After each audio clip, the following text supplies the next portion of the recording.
उस विनाशकारी ताकत को देखकर कांग की आंखों में ठंडी संतुष्टि झलक उठी। लेकिन तभी एक नया खतरा तेजी से उनकी तरफ बढ़ रहा था। स्कार किंग शिमो को अपने काबू में लेकर ईवी लोगों की धरती पर पहुंच चुका था। जहां जहां वे गुजरते वहां सब कुछ बर्फ में जम जाता। बाहर से ये सब देख रहा छोटा बंदर घबराकर कांग को चेतावनी देता है कि स्कार किंग की सेना तेजी से करीब आ रही है। कांग समझ चुका था कि वह इस दुश्मन को अकेले नहीं रोक सकता। उसे चाहिए था एक ऐसा साथी जिसकी ताकत पूरी दुनिया को हिला दे, और वो था गॉडजिला। लेकिन गॉडजिला कभी अपनी मर्जी से खोखली धरती में नहीं आएगा। कांग को खुद उसे नीचे लाना होगा। बिना समय गंवाए वह पोर्टल की तरफ छलांग लगा देता है। अचानक आसमान कांपने लगता है। पिरामिडों के पास जमीन फट जाती है और नीली ऊर्जा धरती को चीर देती है। अगले ही पल कांग इंसानों की दुनिया में पहुंच जाता है। लोग डर कर भागने लगे, लेकिन कांग का ध्यान सिर्फ गॉडजिला पर था। उधर गॉडजिला भी उसकी मौजूदगी महसूस कर चुका था। उसकी आंखों में सीधा गुस्सा दिखाई देता है। कांग उसे चुनौती देता है और गॉडजिला दहाड़ते हुए पूरी रफ्तार से उसकी तरफ दौड़ पड़ता है। उसके रास्ते में आने वाली हर चीज टूटती चली जाती है। अब शुरू होता है असली खतरा। कांग लड़ाई नहीं चाहता था, लेकिन गॉडजिला के लिए घुसपैठिया मतलब दुश्मन।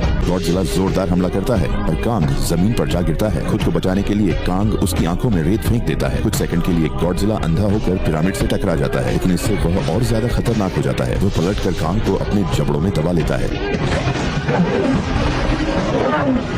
दर्द से तड़पता कांग अपना मैकेनिकल हाथ चालू करता है और पूरी ताकत से गॉडजिला के चेहरे पर लोहे का मुक्का मारता है। धड़ाम।